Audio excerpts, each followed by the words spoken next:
I love survival games, and so I thought, why not make my own?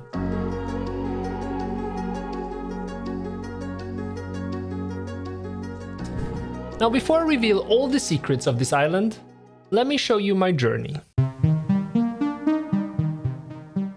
In my last video, I displayed my struggles with making a suitable inventory system. And it's fair to say that a lot of you pointed out that there is a better way of doing it. And so I decided to go back and redo my inventory system following the advices you guys gave me. Luckily, since I can reuse most of my code, this shouldn't take that long.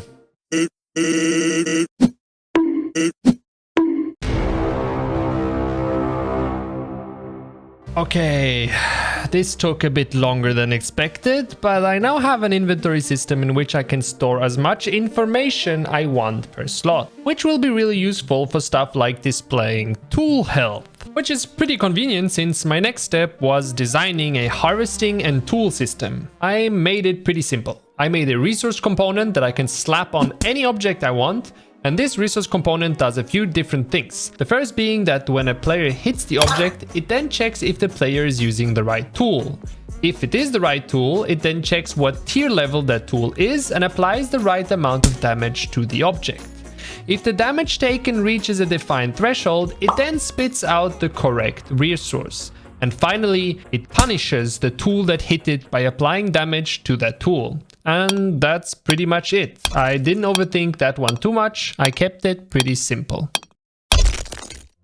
Now that the harvesting and tool system is set, it's time to work on another core mechanic of any survival game: the crafting system.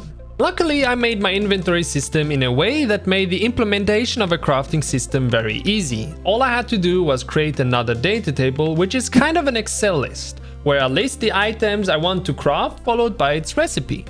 I then create a crafting window that pulls out all the information from that data table and compares that information with the global data table. The global data table is basically a list of all the items in my game, followed by important information about those items. From here on out, I then take the thumbnails of the items listed for my crafting function and display them inside the crafting window. Now, this obviously doesn't work just yet, because like I explained, this window is simply displaying the information I've given it. I now have to make it check if the needed resources are available in the player's inventory and make it so that when the player clicks on the item he wants to craft, it removes the needed resources from the inventory and adds the crafted item to that said inventory. But like I said, most of these functions were already in my inventory system, so this was quite straightforward.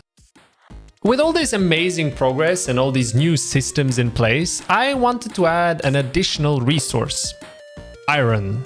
Now, adding iron itself was pretty easy. I simply have to add it to my global data table and create an iron node with the previously mentioned resource component slapped onto it. And my systems basically take over the rest. However, like anyone that played any survival game ever knows that iron needs to be smelted into iron ingots. And that's where the problem lies. We don't have a smelting system.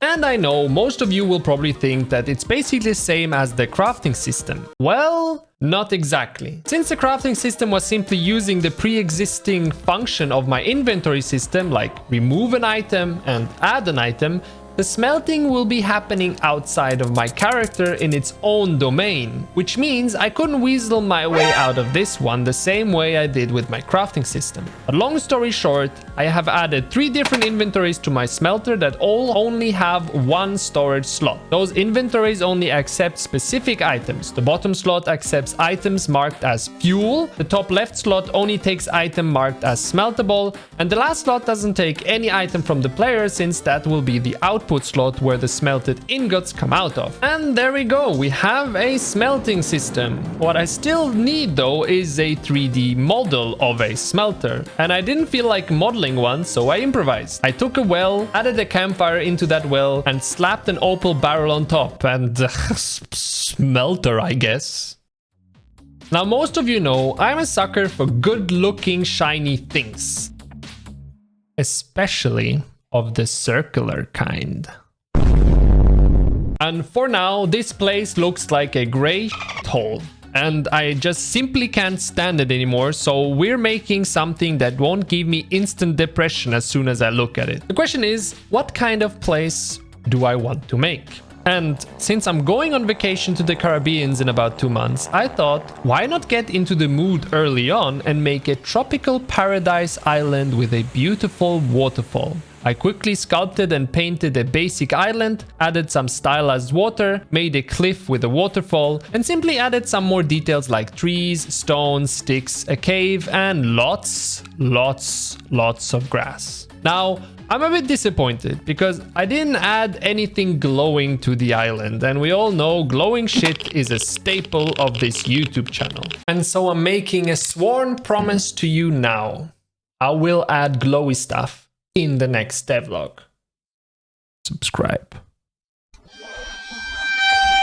Oh, and by the way, if you want to see how my game dev journey started, well then you're in luck because I documented my pain and suffering in this video here.